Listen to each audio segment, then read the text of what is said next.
What's up, everybody? This is the E-Man channel, like a villain, singing like Bob Dylan, keep it on the low with some double stuff Oreos. What's up? I'm going to be reviewing Justice League, which was directed by Zack Snyder and Josh Whedon, starring Gal Gadot, Henry Cavill, Ben Affleck, Ezra Miller, Jason Momoa, and Ray Fisher. Now, this is the movie that I was really skeptical about. I'm not going to lie.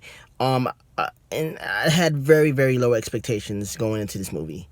But I was pleasantly surprised. I was entertained. This movie takes place 2 years after the events of Batman versus Superman, which I hated, by the way.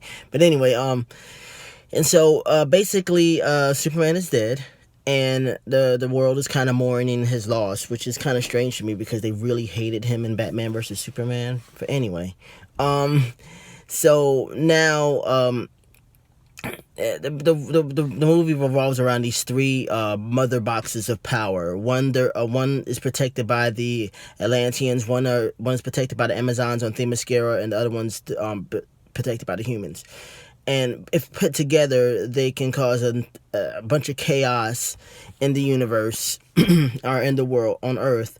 And Steppenwolf, which is the main villain, wants these three boxes so he'll open up a portal and do whatever. And the Justice League have to stop him, or come together to stop him. What I like about the movie is the camaraderie between all of the characters, including the characters that are new. I mean, which is not really new. Everybody knows who Aquaman is and Flash. Maybe not Cyborg, but I mean, Teen Titans has been around for a minute, so everybody knows who Cyborg is. But this is the cinematic versions of these characters. And even though I feel like they should have had their individual movies put out first, they didn't do it that way. But I felt like the movie did a good enough job to kind of give them a brief introduction of who they are. But anyway, I like as a whole, I liked the movie. I thought it was entertaining. I think that DC should have definitely put out movies before this movie. Let me put it in okay. They should have put out an Aquaman movie, Wonder Woman movie like they already did. Then they should have put out I wouldn't even say a Flash movie. I think that they shouldn't have casted Ezra Miller as Flash. Instead, put the TV version of the Flash, make him the Flash. You know, that would have been dope. And that way you really wouldn't have to explain about who the Flash is. You already know who he is if you watch the television show, you know. Also, I feel like, Jason Momoa, he was cool as Aquaman. It's just not the Aquaman that I would expect. I mean, he had one-liners, and he was like, yeah, all right, and all that crap. But as a whole, I like the camaraderie between all of the characters. I think, and a lot of critics are saying this is probably the best version of Superman you're going to get. I mean, this is pretty cool. He really kicks butt in this movie.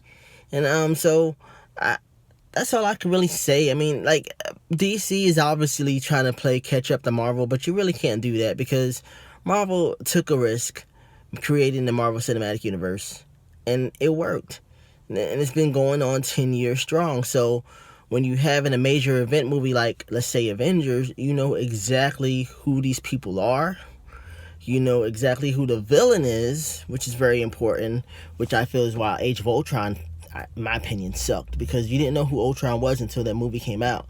But anyway, so, like, Marvel knows exactly what they're doing. They took a risk with making this Marvel Cinematic Universe, and it worked. So that's why I feel like DC should have been like, oh shoot, Iron Man came out. They're trying to build an Avengers.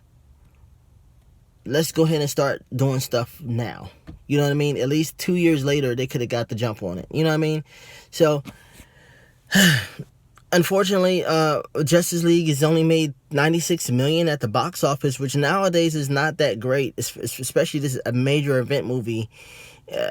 It's made less than $100 million is kind of bad. So maybe they'll recover. I don't know. We'll see. But the good things too is Gal Gadot is gorgeous as usual. Ben Affleck is cool as Batman, but then he has moments where I feel like, I don't know, some of the jokes he landed were just kind of not Batman-esque, and it was kind of weird. But is it worth the price of admission? Sure, I think so. As far as a matinee show, but I highly suggest you try Movie Pass because Movie Pass is the shiznick. But anyway, that's the end of my review, and hope you like it. And peace.